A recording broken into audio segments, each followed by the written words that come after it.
Hello students, welcome to lecture 2 of module C, where we are going to solve an example problem on identification of normal depth of flow for a trapezoidal channel section, and we will use Manning's equation here.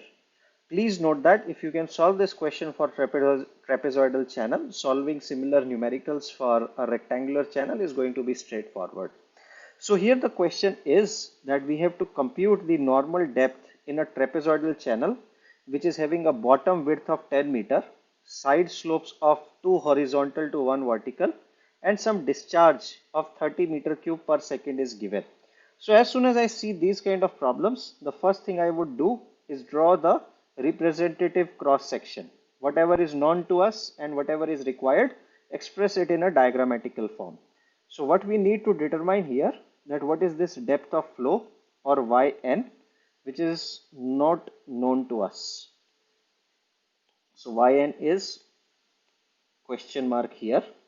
We know that this side slope is equal to 2 horizontal is to 1 vertical, and we also call that in this case s is equal to 2 in the common nomenclature used as per various design curves. Also we know that this B naught or bottom width is equal to 10 meter, and discharge that is taking place is equal to 30 meter cube per second. We only have this equation where we say that Q is equal to 1 by N R to the power 2 by 3 S to the power 1 by 2 multiply by area, as this was known for velocity. Or we can say that Q divided by S to the power 1 by 2 into N is equal to R to the power 2 by 3 into A. Now we know everything on the left hand side. We know Q, we know slope of the bed, we know N. We don't know A or R because both A and R, they depends on Yn. But good thing about this equation is we have only one equation, as I just mentioned, and we have one unknown here, which is Yn. So what we will try to do, first of all, we will try to write that in terms of slope, what is area of expression for area of cross section.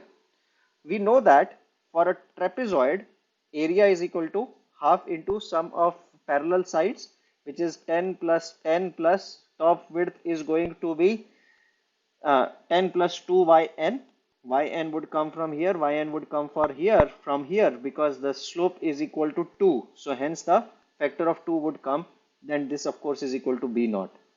Multiply by yn or height of the cross section. Our wetted perimeter is going to be bottom base b naught plus length of these two these two side slopes, which is given by s square plus 1, and for two sides we will have a factor of 2 yn. And after substituting, we know that this is 10, this is equal to 2 into 2 square plus 1, and of course yn is unknown to us. Now r is equal to a by p, and if we look into this expression where we have determined everything on the left hand side, this value after substituting q is equal to 30, n is equal to 0.013, s equal to 0.001, and its square root, the value on left hand side comes out to be 12.33. So we know that this 12.33 is equal to r, which is a by p raised to power 2 by 3a. A is some function of y, p is some function of y, and we only have one unknown here, which is y.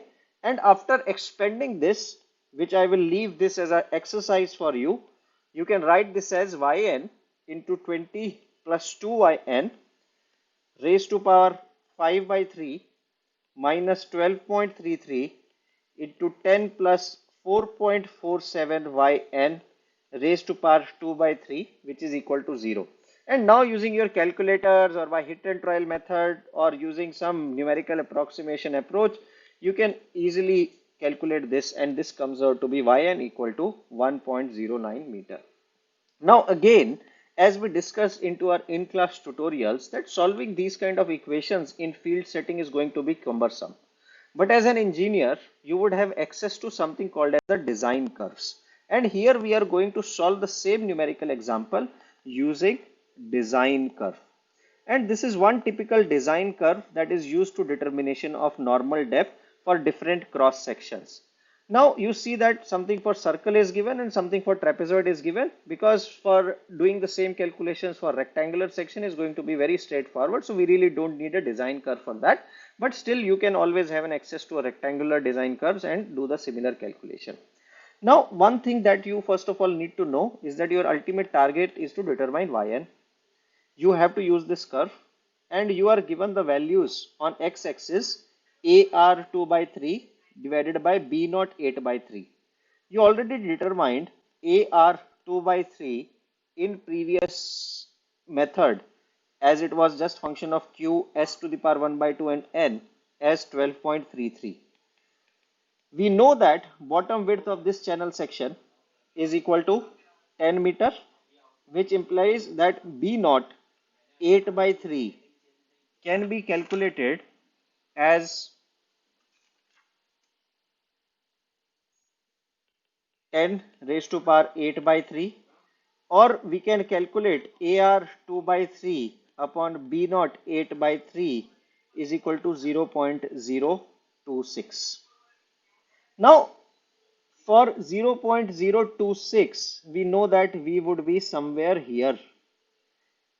We also have curves for s equal to 0.5, s1, s1.5 and so on.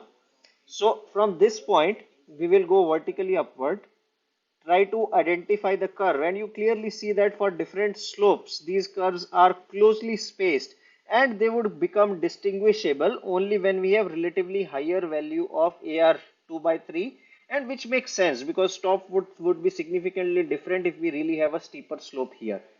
So we go somewhere here, and corresponding to that, we identify the value of y upon b naught. This is applicable to trapezoidal sections, and y upon d naught is applicable to circular sections. So here we are interested into y upon b naught, and this value here comes closer to 0.026. There are tabular forms also available. So for this ratio of 0.026, this value comes out to be 0.11, as this was equal to 0.026, and 0.11 in this case refers to y upon b naught, which implies when y can simply be calculated as 0.11 multiplied by 10, which happens to be 1.1 meter. As simple as that. Using both these analysis, we got the answer of 1.09 meter. Here we get an approximate answer of 1.1 meter, and hence we say that these design charts indeed makes our life easier.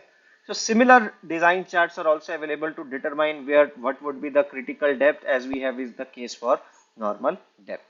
Now with this, we have discussed good examples of uniform flows in sections where we have dealt with no slope condition, no friction condition. Now we included slope as well as included friction. In our next discussion, we are going to go into the gradually varied flows, where now the depth of channel keeps on changing as we go in forward direction, and we will discuss various interesting concepts and governing equations for these kind of flows. Thank you.